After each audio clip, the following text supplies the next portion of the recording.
I've been using Sellersnap as my repricer for around 2 months now, and it's time for me to actually break down to you guys why I believe Sellersnap is actually the best repricer that you can use. Yes, it is expensive, but it is actually the best repricer that you can use for an Amazon FBA business. However, one thing that I need to mention before we actually get into that is that yes, it's the best, but it may not be worth it for you just yet if you are just starting, okay? And if you are above $50,000 a month in revenue, closer to $75,000 a month in revenue, send me an email. I'll give you a free coaching session on how to actually use Sellersnap. If you actually use my link, I have a referral link for Sellersnap. So if you're above 50 to 75, if you're getting close to $75,000 a month in revenue, free coaching session. I'll show you everything that I actually use Sellersnap in my business for free.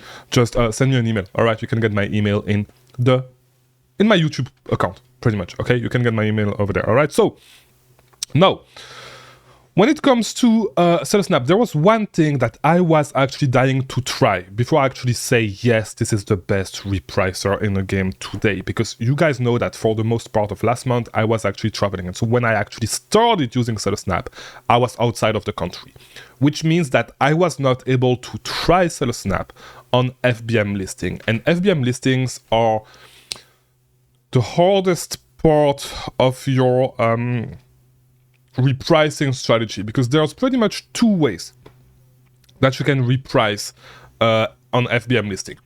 The first way, which does not work on repricers like Be Cool, for example, in my experience, is to actually use the AI repricer to try to win the buy box. It does not work well on a lot of repricer. Be Cool is one of them. The AI on Be Cool, and if you actually know my strategy with Be Cool, that is on I have my whole strategy with Be Cool when I was using Be Cool detailed in previous videos, in older videos. And yeah, I was using specific rules for FBM. So as I said, there's two main ways to actually reprice FBM listing, right? There's three actually. So either use the AI repricer, or you actually just match the price of the lowest FBM offer, not FBA, but FBM, or you just do like the lowest offer overall, right? However, with Sellersnap, there's one thing. Right there, so here's a listing that I used to sell a long time ago, FBM. Okay, if you want to find my listing, you can probably, if you want to find my storefront, you can probably find it on this ASIN. I don't give a fuck.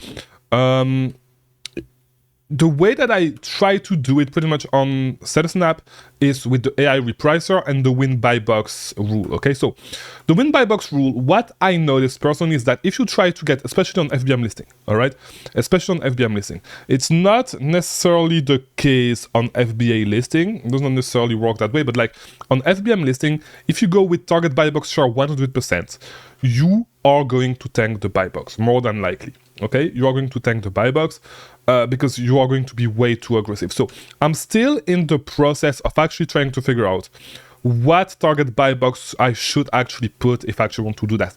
This, by the way, works really well if you do FBA. You can go with 100%, you're not going to tank the price, you're going to get a shit ton of the buy box.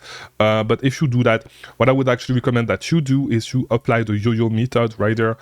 Every 120 minutes, you stay at your max price for 20 minutes, okay? I would actually advise you to do this, even on FBM listing, even more important on FBM listing. And I would say that on FBM listing, you probably want to do it, I think 120 is the lowest you can do, yeah. No, on FBM listing, I'm going to try, but you probably want to have even a shorter time, not 120 minutes, if you go with 100% of the buy box. But this is still something that I want to experiment with, okay? I'm not just done experimenting it. But so the AI repricer works pretty great on FBM listing, but the win buy box, a little bit too aggressive. I'm going to try to cut it down to like maybe 30%, okay, on my FBM listing. And this is what I'm going to experiment with in the next couple of days. But to be honest, I'm super happy with Sellersnap so far. Yes, it is expensive, but it is worth it, especially if you start reaching some level of revenue, because your repricer is one of the best tools that you have to actually adjust your inventory turnover. So if you want to try Sellersnap, there's a link in the description of this video. Maybe not, I don't know if I'll put it. And yeah, so this is my experience so far. 2 months in, love it. winning a lot of the buy box, winning way more of the buy box. And yeah, it's been working great for me. So let me know what you think about Sellersnap in the description. If you want a coaching from me to actually learn how to use Sellersnap so I can show you how I actually use Sellersnap, send me an email and I'll see you inside.